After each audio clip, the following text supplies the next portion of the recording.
No, I gave you a chance yesterday. I'm going to do the talking today. You can't just barge in whenever you want. Good morning. It's Friday, September 4th, 2020. I'm Guy McPherson of GuyMcPherson.com. That's Nature Bats Last. And I'm going to provide a few headlines, mostly from yesterday. 7 headlines from yesterday, 4 from this morning. And then an indication of where the stock markets are headed at the open this morning. Let's start with a headline from The Atlantic. The pandemic has created a class of super savers.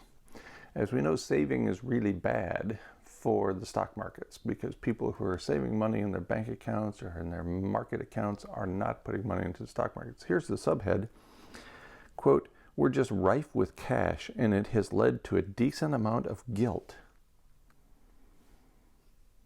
I feel terrible when I'm a bajillionaire, when I got a bunch of money lying around. That's weird.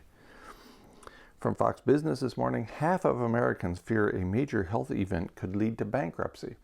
Apparently, there's 2 different groups we're talking about here. The Atlantic says we're rife with cash and has led to a certain amount of guilt. And then there's people who are concerned that they're going to have to file bankruptcy if they have a health issue.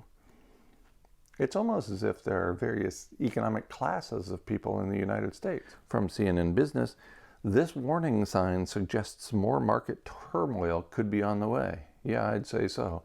After a major market crash yesterday, an indication of things to come. Yes, because the market is heavily inflated. I talked about bubbles in yesterday's video. From the Wall Street Journal, COVID-19 pandemic ravages world's largest developing economies.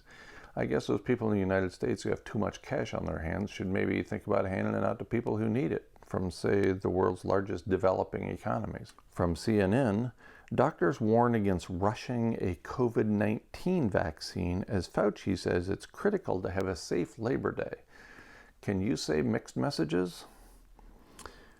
Oh, and this is what I've been talking about for a while. From Forbes, the crash of 2020 into the end game. Let me run that one by you again. And I'm going to take this one if you don't mind.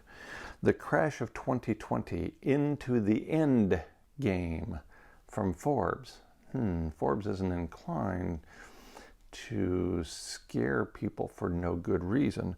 Maybe we're entering the end game. Could be. Wouldn't surprise me at all. And final headline from yesterday after the market closed. Zombie fires spark highest ever carbon emissions in the Arctic Circle. That's from CBS News. There's similar stories from other major media outlets. Zombie fires. And you thought they were just at the mall. Zombie fires spark highest ever carbon emissions in the Arctic Ocean. That doesn't sound good to me. It doesn't sound good for the economy. It doesn't sound good for continued life on Earth. All right, from today then, from The Atlantic, generation work from home may never recover. Subhead, the social and economic costs borne by young people without offices. Yeah, the world has been turned upside down, and it's very difficult to turn it back right side up when that happens. We're in the midst of a pandemic. We're in the midst of abrupt, irreversible climate change. We're in the midst of a mass extinction event. Things are going to be different from here on out. And I pretty much guarantee when I say different, I don't mean better. I don't care what this guy says. Don't listen to him or her or it or they. From Reuters, 2016 all over again. Investors ready for big market moves as U.S. election nears. Because it's part of the show here in the United States. Elections are a cause for concern, a cause for joy, a cause for all kinds of emotions that have nothing to do with reality, because that's where we are in the land of hype and confusion and false happiness known as America. From the Wall Street Journal, U.S. unemployment declined in August as hiring continued. Yes, as the government continues to proclaim that we're just about out of the woods on this whole coronavirus thing, people are starting to go back to work. People are starting to hire again. Not too long from now, we'll look back and say mistakes have been made. I can promise you that much. Finally, from NPR, another holiday weekend, another coronavirus surge. Keep an eye on tourist hotspots. Yeah, and everywhere else, because second waves are generally far worse than first waves. Third waves are the worst of all, and that's what you get with pandemics. That's where we're headed. Second wave, we're just starting into it. Things are going to get worse, and then they're going to get a lot worse.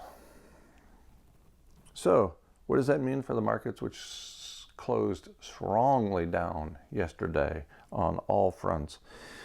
So this morning at 9:32 a.m. Eastern Time, with a 30-minute lag between when the market opens and when I get the results, the Dow Jones Industrial Average is up 136, NASDAQ is up 10, S&P 500 is up 10, so it's all good to go. Apparently all the problems have been solved. The coronavirus has gone away. The economy is fully recovered. We're no longer in the midst of a pandemic. We're no longer in the midst of a irreversible climate change. We're no longer in the midst of a mass extinction event. Party like it's 1999, folks. Or maybe this is what the end game looks like.